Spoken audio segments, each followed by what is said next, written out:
Perú, sin duda la esencia de este planeta encantado. Perú milenario, mítico y sobre todo Perú mágico. Sígame y disfrútelo conmigo.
Fue hace 30 años. Aquí en Perú recibí el bautismo de fuego como investigador. Aquí, en una ciudad de Lima mucho más apacible y familiar, me enfrenté por primera vez al gran enigma de los ovnis. Aquí tuve la fortuna de contemplar dos naves no humanas. Y aquí, justamente, supe de otros formidables misterios. Las pistas de Nazca, las piedras grabadas de Ica y el candelabro de Paracas, entre otros.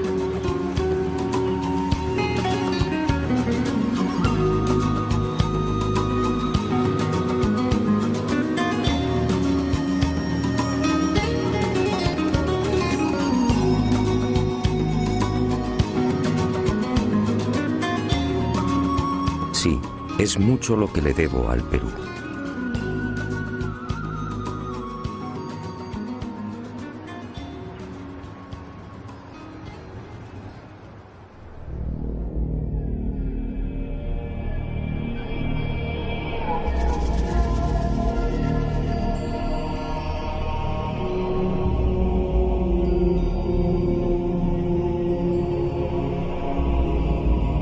El candelabro de Paracas.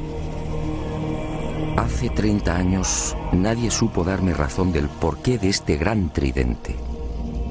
Hoy la situación es la misma. Nadie sabe. Sus medidas son espectaculares.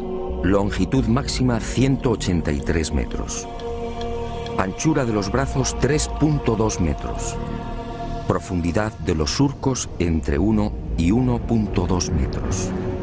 Y en la base un rectángulo de 20 por 14 metros.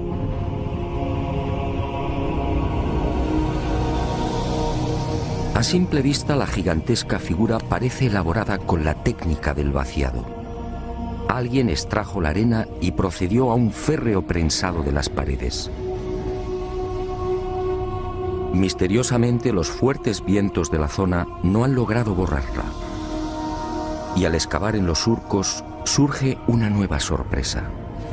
A 10 o 15 centímetros, dependiendo del lugar, aparece una costra blanco-amarillenta de naturaleza cristalina, muy común en esta península. La deducción es inevitable.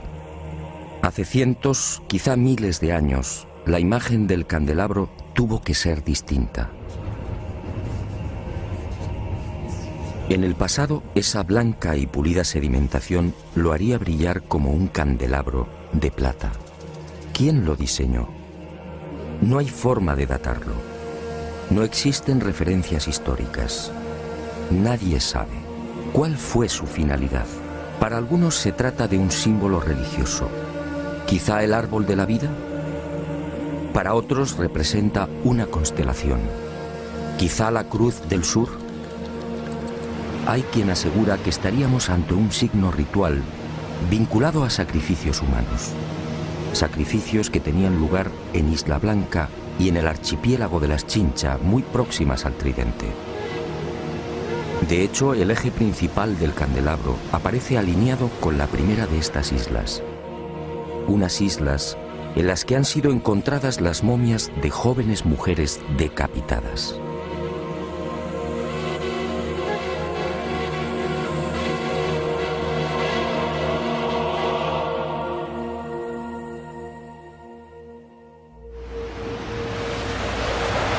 Para la mayoría de los estudiosos del candelabro, estas explicaciones son dudosas.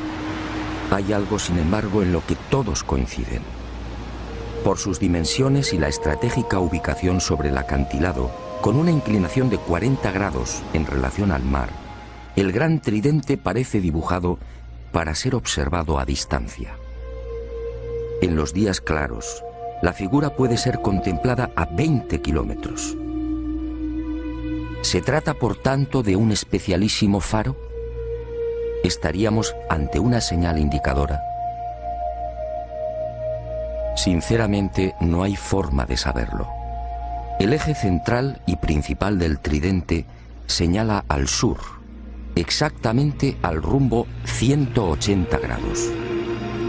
En otras palabras, es falso que el célebre candelabro de Paracas esté orientado hacia los míticos y sagrados lugares de Cusco, Machu Picchu, Tiahuanaco o Nazca.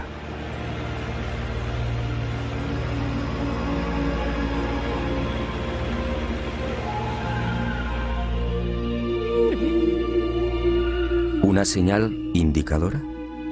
Es muy probable. Una señal para los navegantes y sobre todo para los que surcaban los cielos. Pero ¿quién tenía la capacidad de volar hace cientos o miles de años?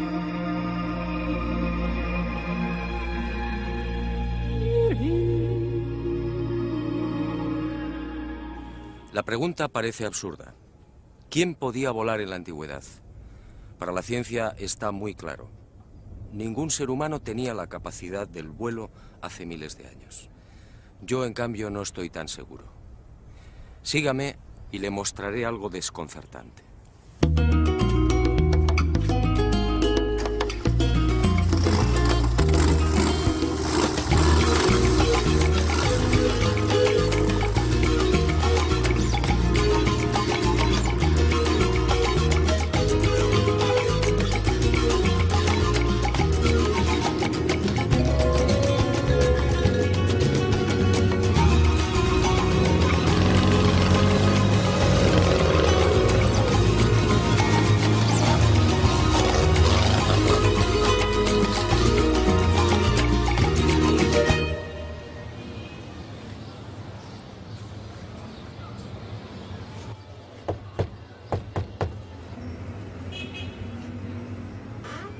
Se han cumplido 30 años desde que crucé el umbral de esta puerta por primera vez. Fue entonces cuando conocí otro de los grandes enigmas del Perú. Otro misterio que sigue sin respuesta y que, en mi opinión, pudiera guardar relación con esa extraña pregunta. ¿Quién era capaz de volar en la antigüedad? En esta casa museo y durante más de 3 décadas, el doctor Javier Cabrera Darquea, fallecido a finales del año 2001, fue reuniendo la más increíble colección de piedras grabadas. El conocimiento establecido, ¿verdad?, nos parece inamovible. Pero la ciencia ha caminado moviendo ese conocimiento y permutándolo por verdades que sí son ciertas. Ahora,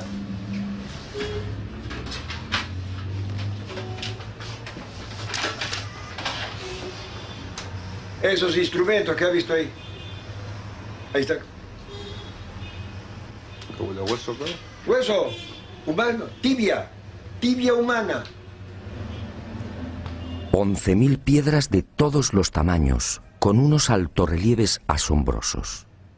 Toda una biblioteca lítica desenterrada en el vecino desierto de Ocucaje. Todo un tesoro arqueológico que, al parecer, le fue suministrado por los indios. Pero el doctor Cabrera murió sin que la ciencia reconociera su gran labor. Es verdad, sí. Y este es el... Lo mismo que salía en Japón, salió acá en Paracas. Ah, sí, es verdad, sí. Los seres que llevaban como una... En las piedras aparecen unos hombres realmente singulares.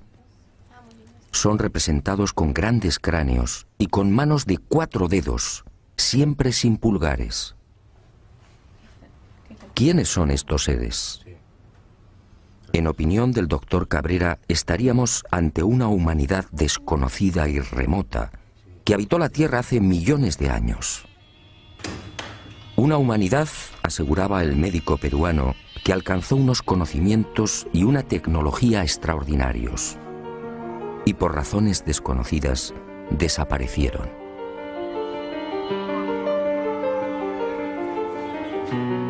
Pero antes de extinguirse, esta supuesta humanidad dejó un legado.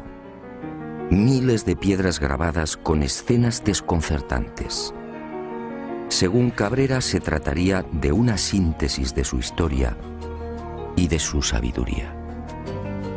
Veamos algunas de estas increíbles secuencias. ¿Trasplantes de órganos? ¿Un trasplante de corazón en la antigüedad? ¿Una intervención en el cerebro?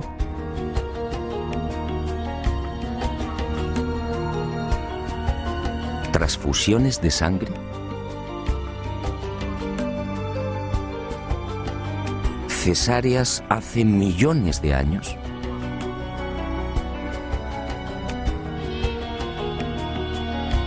¿Representaciones de órganos humanos? ¿Hígados? ¿Corazones? ¿Riñones? ¿Cómo es posible?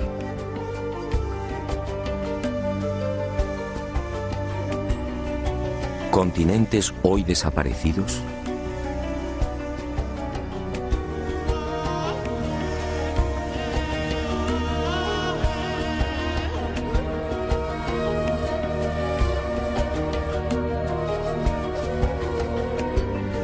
¿Animales antediluvianos? ¿Grandes dinosaurios? ¿Hombres conviviendo con dinosaurios? ¿Hombres aniquilando a estos temibles reptiles? ¿Cómo es posible si estos animales desaparecieron hace 65 millones de años?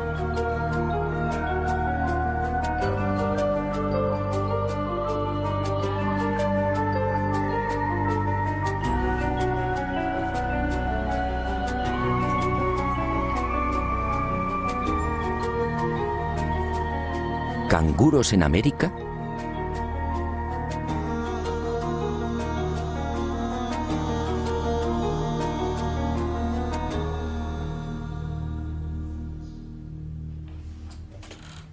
A lo largo de estos últimos 30 años, en las numerosas visitas a Ica y al desierto de Ocucaje, traté de descubrir el yacimiento del que supuestamente se extraían las piedras grabadas.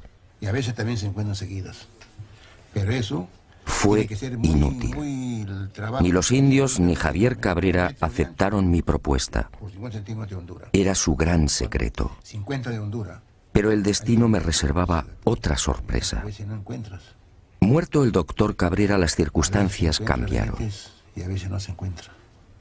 Y Basilio Uchuya, el hombre que proporcionó más de 11.000 piedras al médico de Ica, quizá teniendo en cuenta mi fiel amistad hacia Cabrera, me sorprendió en esta oportunidad con una insólita noticia. Si lo deseaba, podía acompañarle hasta uno de los yacimientos. No podía creerlo. ¿Penetrar en el desierto y extraer las célebres piedras grabadas?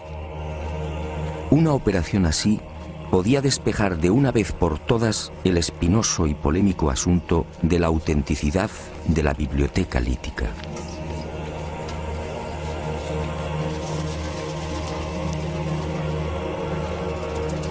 Eran las 08 horas de un caluroso miércoles 16 de enero del año 2002.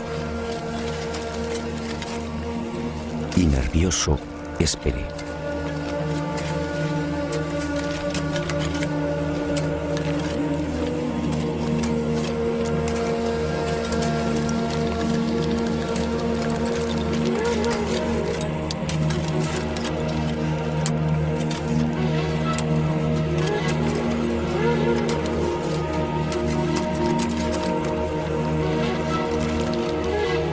45 minutos más tarde, el corazón me dio un vuelco. Uno de los indios, Omar, detuvo la pala y señaló una piedra todavía semienterrada. Y observamos que el terreno está perfectamente apelmazado. Por tanto, es muy difícil que aquí haya habido algún tipo de manipulación previa.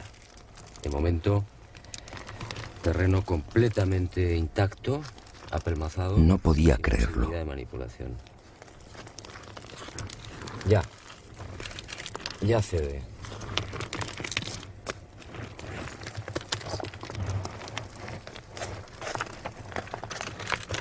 Es pesada, grande, de unos 30 centímetros y probablemente de unos 5 kilos de peso por lo menos. Que le corta la cabeza Al dinosaurio. al dinosaurio. El dinosaurio con la desesperación le pone la mano en el pecho y la otra la pone abajo. Eso es su pierna de él. Su otra mano que el indio corre a matarlo. Su plumaje. Y a este primer hallazgo le siguieron otros. Los indios descubrieron nuevas piedras grabadas a razón de una cada 10 minutos.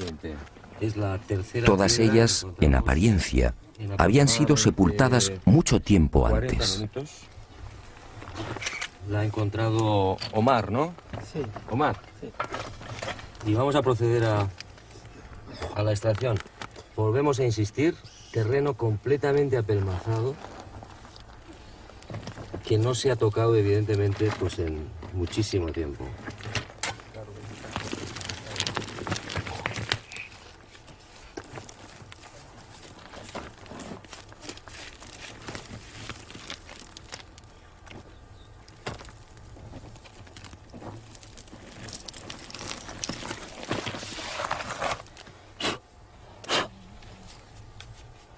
Y se bota.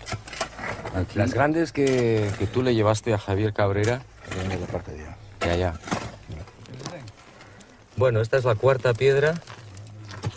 Son las 10 menos 5 de la mañana, fuerte calor, pero creo que está mereciendo la pena porque ante nuestra sorpresa aparece una más. ¿Quién sabe cuántas puede haber aquí, en este cerro?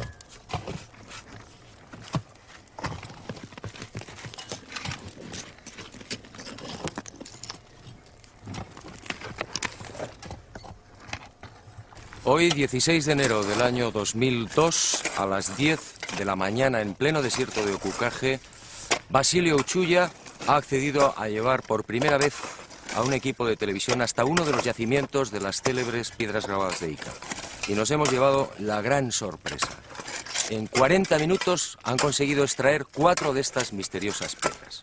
Este, sin duda, es un momento histórico. Aquella experiencia, sinceramente, me dejó perplejo No en tiempo, pero que no es de ahora. y sentí una extraña alegría. En cierto modo, esta primicia mundial venía a compensar muchas de las amarguras sufridas por el doctor Cabrera. Ahí sí puede ser. Basilio, Y brindé ¿por qué? por él y por la valentía y coraje que demostró en vida. Pero este importante hallazgo solo era el principio de una nueva investigación. Ahora debía someter estas piedras a toda una batería de minuciosos análisis. ¿Se trataba de grabados antiguos? ¿Estábamos ante una humanidad perdida y remota? Y el enigma de Ica se oscureció mucho más. ¿Quién podía volar en la antigüedad? En la biblioteca lítica de Ica aparece grabado con nitidez: hombres prehistóricos volando sobre grandes pájaros. ¿Los domesticaron? ¿Se trata de gigantescos reptiles voladores? ¿Y qué decir de estos pájaros de aspecto mecánico? ¿Qué quisieron representar? Y cuerpo humano. Entonces, un momentito. Ni qué decir tiene que la arqueología oficial no acepta las teorías y conclusiones del doctor Cabrera d'Arquea. Para la ciencia, la humanidad, nuestra humanidad, es la única. Y ceñidos a esta premisa, los arqueólogos peruanos se niegan incluso a examinar las piedras grabadas. Poco importa que los informes solicitados en su día por el doctor Cabrera a diferentes laboratorios revelen una misma y antiquísima pátina en la totalidad de las piedras. Que es curvo, que es limitado.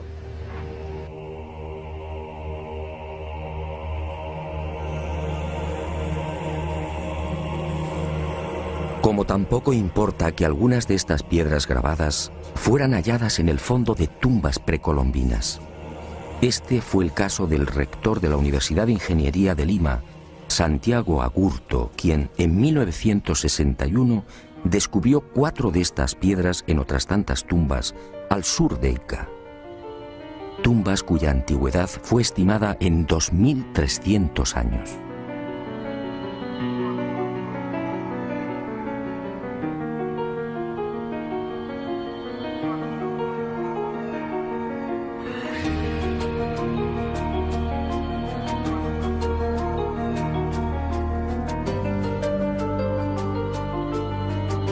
A mi regreso a España, como dije, varias de las piedras grabadas desenterradas en mi presencia fueron enviadas a 5 laboratorios pertenecientes a 4 universidades españolas y una canadiense.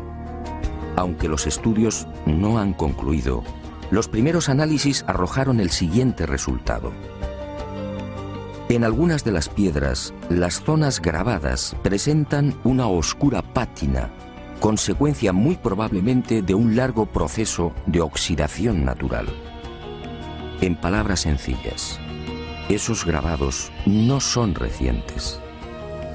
Pero otros estudios en otras piedras han puesto de manifiesto que las incisiones presentan una clara factura moderna. Los grabados habrían sido ejecutados con medios mecánicos motorizados.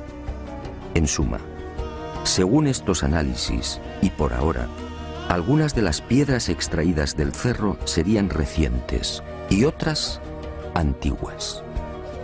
El enigma, por tanto, sigue en pie.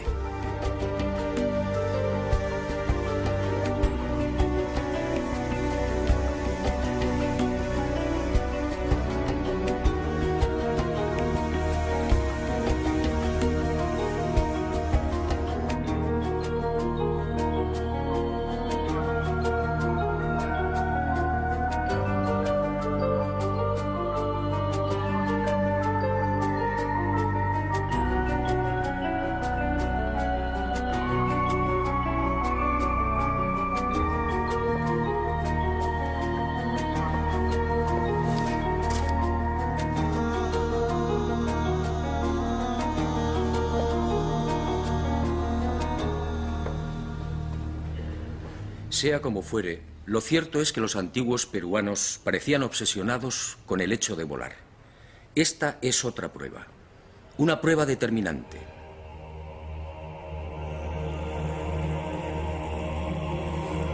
Huaco perteneciente a la cultura mochica, según los expertos fabricado hace 2000 años. Un hombre con alas. Unas alas claras y nítidas, sujetas al pecho con sendas correas. Para los arqueólogos se trataría de una especie de mensajero. Y me pregunto, ¿un mensajero con alas provistas del correspondiente arnés? ¿No es más lógico pensar en la representación de un hombre que podía volar? Más aún, si los antiguos peruanos obviamente no estaban capacitados para practicar el vuelo, ¿no serán estos huacos y pinturas el recuerdo de otros seres que sí podían hacerlo?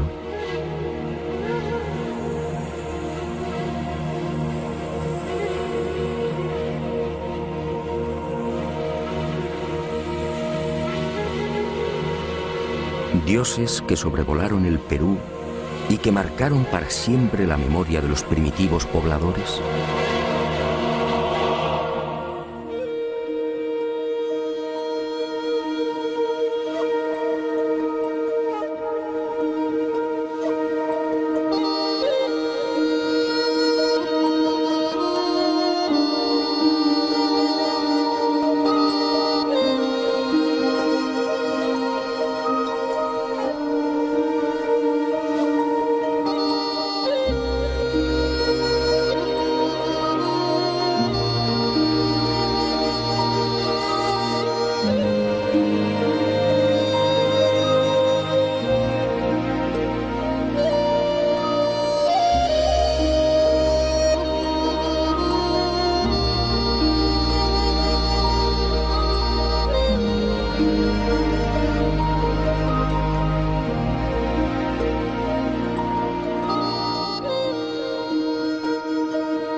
El recuerdo de unos dioses.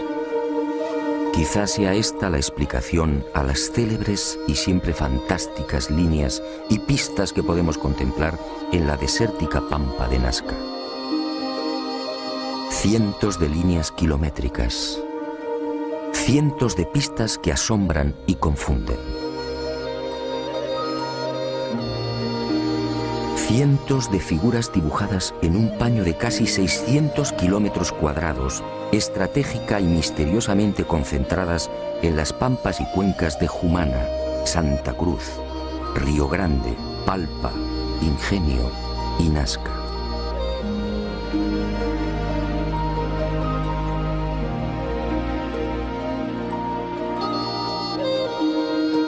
Una formidable obra desarrollada quizá como homenaje, quién sabe si como reclamo, a esas criaturas que hace cientos o miles de años surcaron los cielos del Perú.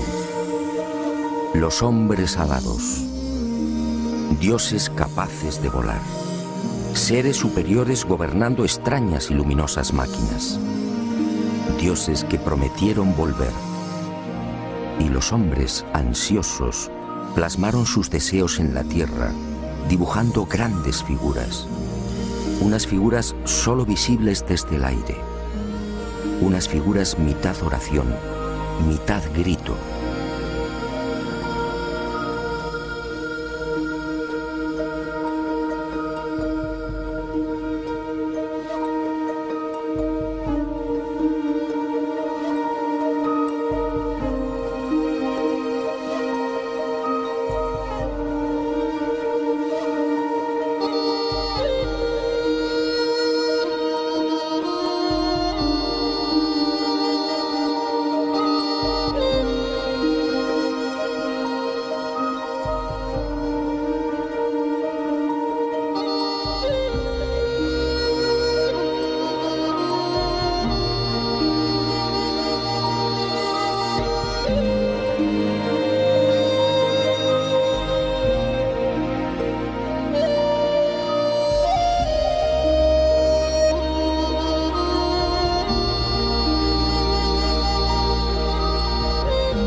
Más de 200 figuras como esta pueden ser contempladas en la actualidad en el Valle de Nazca, probablemente una de las zonas más secas de la Tierra. Aquí no llueve nunca, o casi nunca. La corriente de Humboldt en las costas del Pacífico, 3 grados por debajo de la temperatura del aire, es la responsable de esta extrema aridez. El índice de precipitaciones es realmente angustioso, apenas 1 centímetro cúbico al año. Y esas pocas gotas de agua se reparten en unos 30 minutos cada 2 años.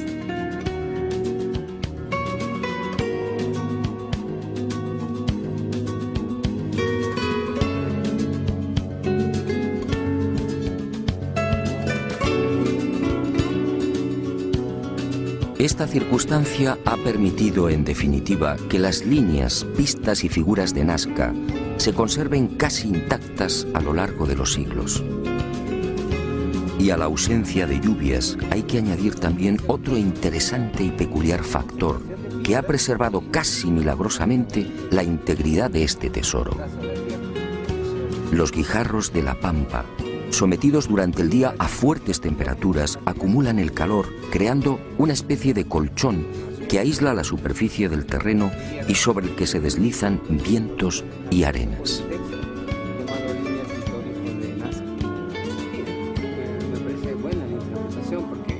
Eso hace de que se genere ese colchón que tú mencionas, en el Valle de Taruga o en la zona de Palpa, ¿no? Donde también vemos inmensa cantidad de...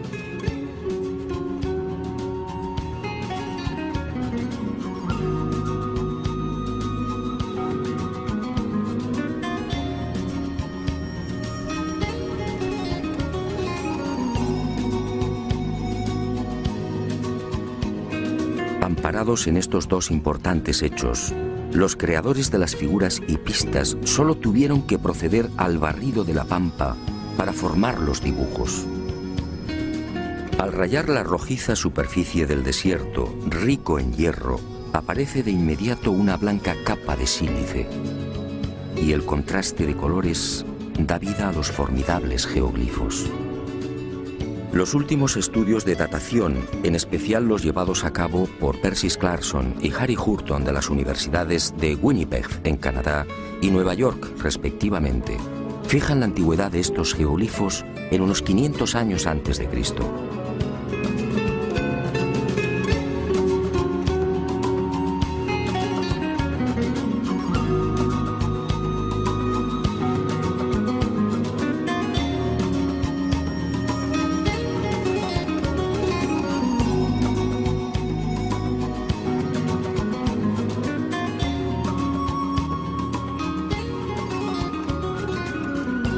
A diferencia de lo que sucede con el candelabro de Paracas, estas figuras de la pampa nasqueña sí disponen de un respaldo histórico. Cieza de León, que acompañó a Pizarro por el Perú a finales de 1537, fue testigo de excepción de estos signos. Así los califica. Signos en algunas partes del desierto que circunda Nazca. Y añade en sus crónicas que dichos signos eran tomados como caminos a seguir por las comunidades indias.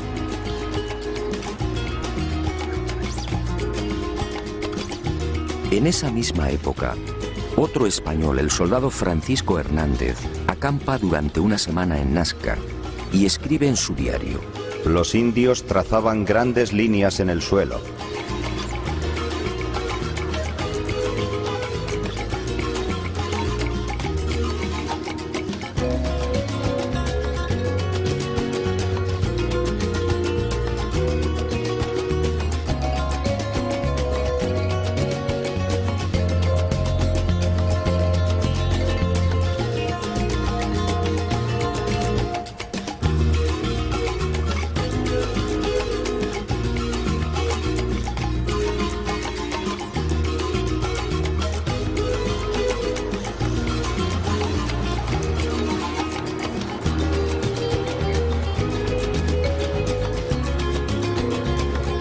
Años después, en 1586, el corregidor Luis de Monzón se dirige al virrey Toledo y le relata la siguiente historia.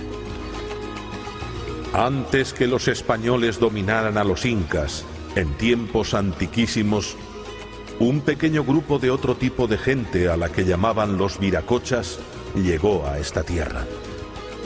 Y obedeciéndoles, los indios los siguieron e hicieron caminos que hasta ahora se pueden ver, largos como una calle, a cuyos lados construyeron muros bajos. ¿Los viracochas? ¿Quiénes eran? Cuando consulté a los indios, todos coincidieron. Señalaron al cielo y exclamaron: dioses, dioses que volaban, dioses que llegaron de Tiahuanaco y trajeron el arte y la agricultura, dioses que enseñaron cómo dibujar las líneas y figuras.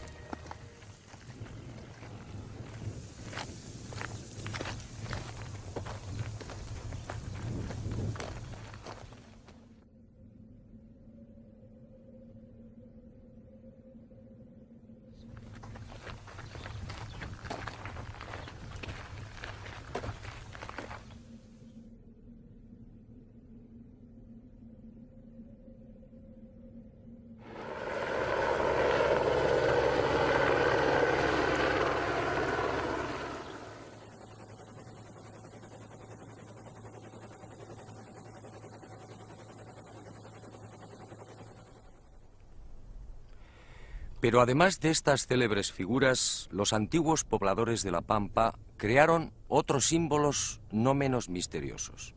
Unos dibujos que voy a ofrecerle en primicia. Sígame y juzgue por sí mismo.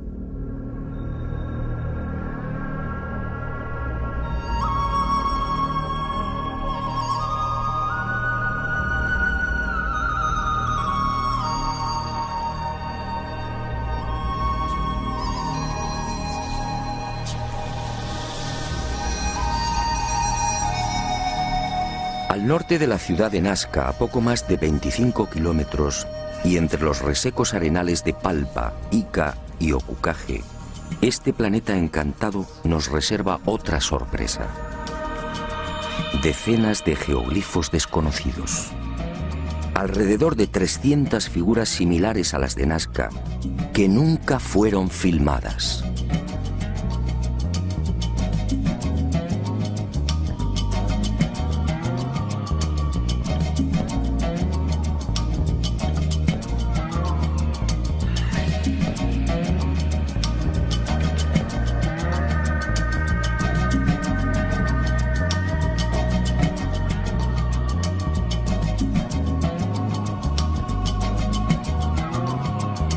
La huella de la serpiente.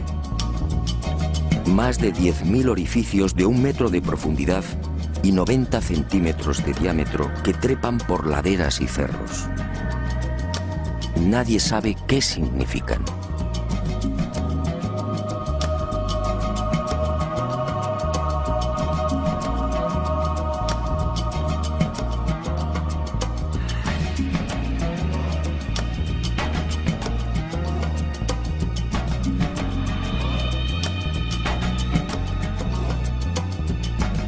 Lo que algunos llaman la tarjeta perforada. Otra enigmática sucesión de puntos en forma de aspa, excavados a lo largo de 15 columnas o líneas paralelas. ¿Se trata de un sistema de navegación aérea? Nadie lo sabe. El gigante de cabeza cuadrada. Otro ser enigmático coronado con plumas o antenas. Una figura antiquísima, probablemente de mayor antigüedad que las de Nazca, que levanta los brazos mostrando unos objetos igualmente desconocidos. Y en las laderas de los cerros próximos, nuevos gigantes. Seres que parecen saludar a quienes se acercan por el aire. Y en Pozo Santo y en el cerro de Cabeza Larga, más señales. Figuras geométricas incomprensibles, individuos gigantescos con enormes cascos, felinos, aves desconocidas para la ciencia. Todo un misterio, un irritante misterio.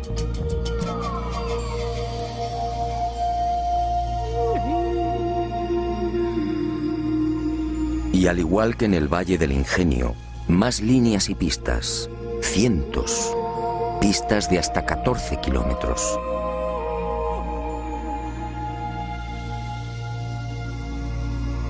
Pistas de trazado impecable, entre las que surgen elaboradas figuras de aves y flores.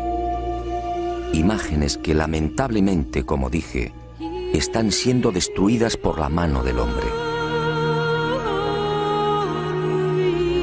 Y en el calcinado arenal de Ica, otro desafío. Esta figura fue descubierta en 1984 por los pilotos de Aerocóndor en la hacienda San Javier. Desde entonces recibe el nombre de la Estrella de San Javier. Mide 64 metros de diámetro y constituye sin duda el más arduo de los jeroglíficos. ¿Qué significa la gran cruz central? ¿Cómo debemos interpretar los 200 orificios y las decenas de líneas que unen los círculos? ¿Estamos ante un mensaje matemático?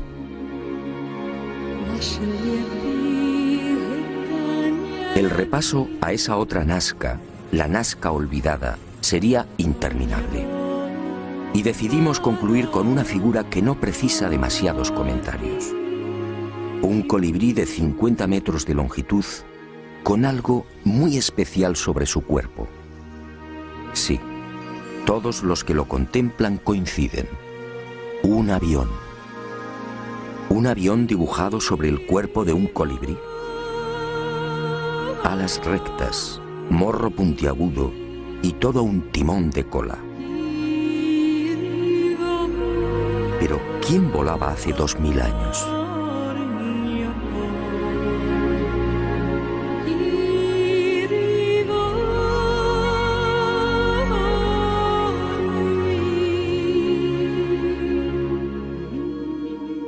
El enigma de Nazca ha cumplido 75 años. En 1927, el antropólogo Toribio Mejía era el primero en enfrentarse a este gigantesco y misterioso tablero.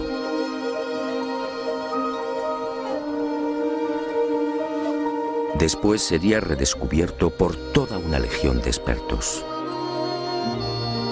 Para Kosok, por ejemplo, estas figuras eran la representación de las trayectorias del Sol, de la Luna y de los planetas.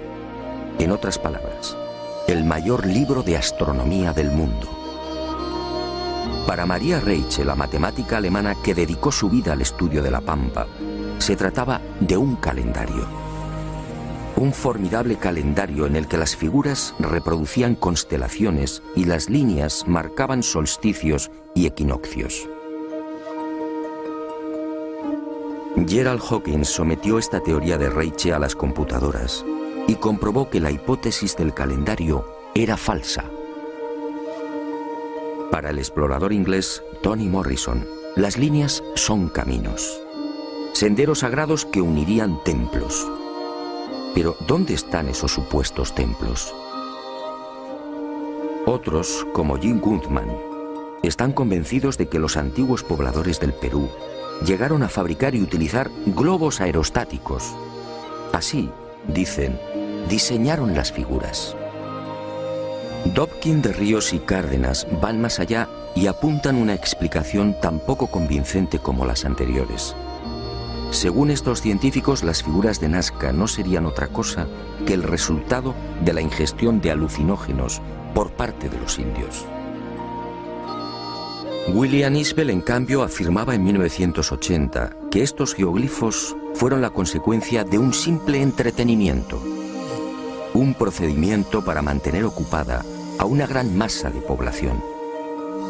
La hipótesis no se sostiene porque, entre otras razones, estas figuras fueron trazadas a lo largo de 1500 años como mínimo.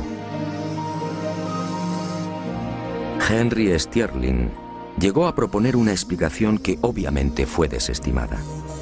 Los geoglifos de Nazca, escribió, son en realidad un gigantesco telar. Y recientemente se ha puesto de moda otra versión que tampoco termina de convencer. Según el hidrólogo Stephen Mabey y el arqueólogo Donald Prulls, estos cientos de imágenes serían simples marcadores de aguas subterráneas. El problema que hace tambalear los informes de estos científicos de la Universidad de Massachusetts es que de las 500 figuras existentes en los desiertos peruanos, solo 5 coinciden con napas o mantos de agua subterránea. Solo 5.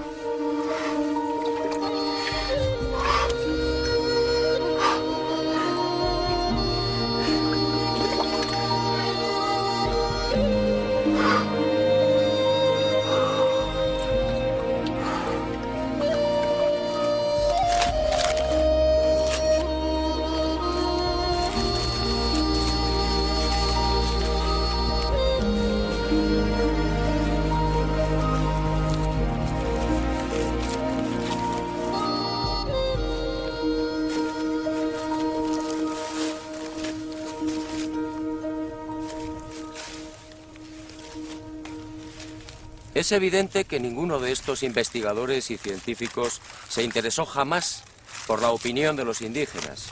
Yo sí lo he hecho. Y esta es mi conclusión. La tradición peruana dice: hace mucho tiempo, sobre esta pampa descendieron unos seres que podían volar. Fueron los viracochas, los dioses llegados del este. Unos hombres buenos que trajeron la paz, la concordia y el progreso. Y fueron esos dioses quienes dibujaron las primeras líneas y figuras. Después, nosotros, los hijos de los viracochas, seguimos su ejemplo y aprendimos a dibujar en la arena.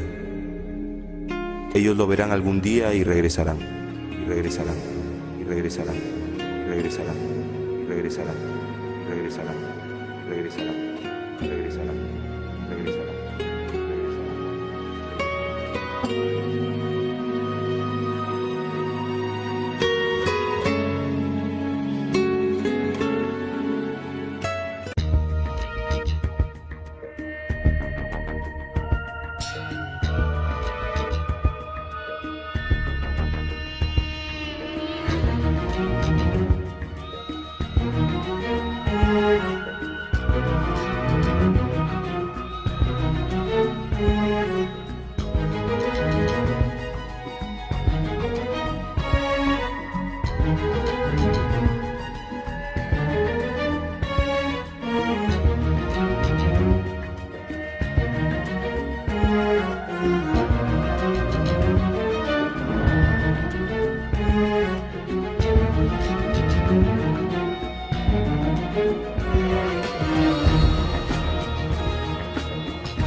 Fue hace 30 años. Aquí en Perú recibí el bautismo de fuego como investigador. Aquí, en una ciudad de Lima mucho más apacible y familiar, me enfrenté por primera vez al gran enigma de los ovnis. Aquí tuve la fortuna de contemplar 2 naves no humanas.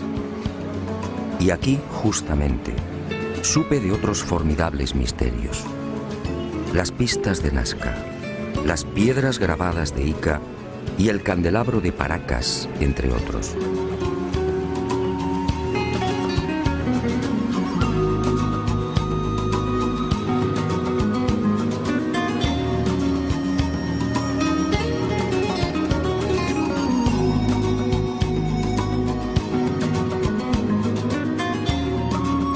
Sí, es mucho lo que le debo al Perú.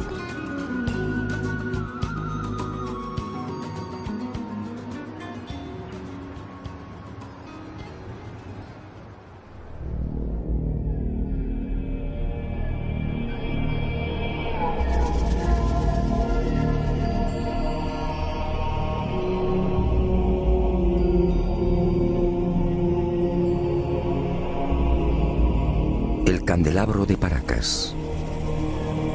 Hace 30 años nadie supo darme razón del porqué de este gran tridente. Hoy la situación es la misma.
Perú, sin duda la esencia de este planeta encantado.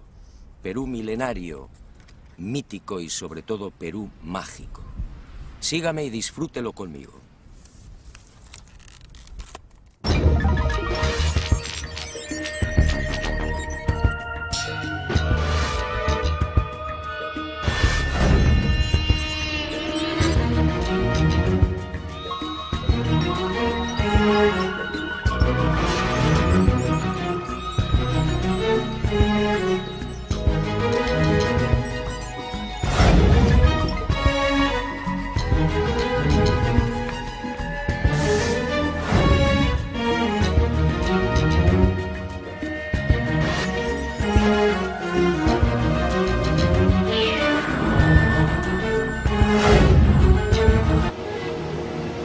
De hecho, el eje principal del candelabro aparece alineado con la primera de estas islas. Unas islas en las que han sido encontradas las momias de jóvenes mujeres decapitadas.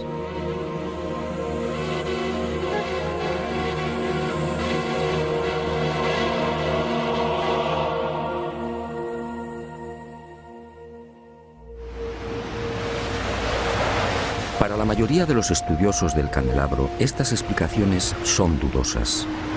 Hay algo, sin embargo, en lo que todos coinciden. Por sus dimensiones y la estratégica ubicación sobre el acantilado, con una inclinación de 40 grados en relación al mar, el gran tridente parece dibujado para ser observado a distancia. En los días claros, la figura puede ser contemplada a 20 kilómetros. ¿Se trata, por tanto, de un especialísimo faro? ¿Estaríamos ante una señal indicadora? Sinceramente, no hay forma de saberlo. El eje central y principal del tridente señala al sur, exactamente al rumbo 180 grados. En otras palabras, es falso que el célebre candelabro de Paracas esté orientado hacia los míticos y sagrados lugares de Cusco, Machu Picchu, Tiahuanaco o Nazca.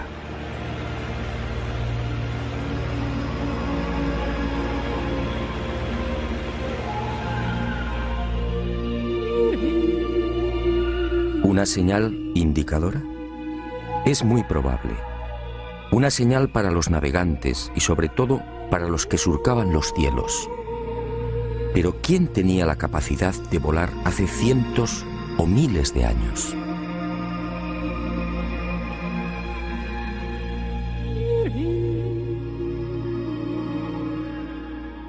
La pregunta parece absurda.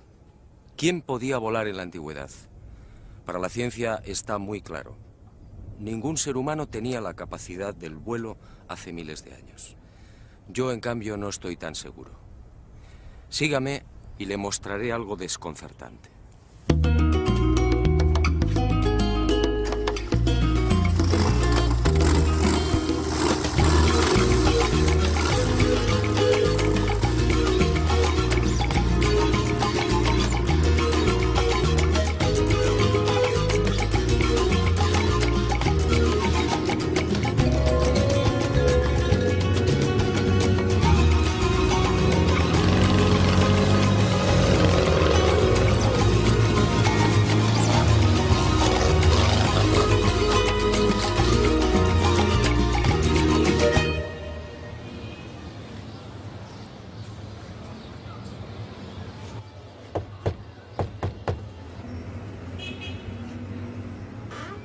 Se han cumplido 30 años desde que crucé el umbral de esta puerta por primera vez.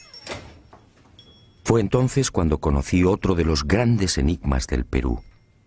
Otro misterio que sigue sin respuesta y que, en mi opinión, pudiera guardar relación con esa extraña pregunta. ¿Quién era capaz de volar en la antigüedad? En esta casa museo y durante más de 3 décadas, el doctor Javier Cabrera Darquea, fallecido a finales del año 2001, fue reuniendo la más increíble colección de piedras grabadas. El conocimiento establecido, ¿verdad?, nos parece inamovible. Pero la ciencia ha caminado. Nadie sabe. Sus medidas son espectaculares. Longitud máxima 183 metros. Anchura de los brazos 3.2 metros. Profundidad de los surcos entre 1 y 1.2 metros. Y en la base un rectángulo de 20 por 14 metros.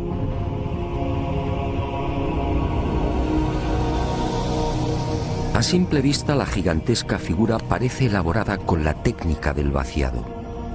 Alguien extrajo la arena y procedió a un férreo prensado de las paredes. Misteriosamente, los fuertes vientos de la zona no han logrado borrarla. Y al excavar en los surcos, surge una nueva sorpresa. A 10 o 15 centímetros, dependiendo del lugar, aparece una costra blanco-amarillenta de naturaleza cristalina, muy común en esta península.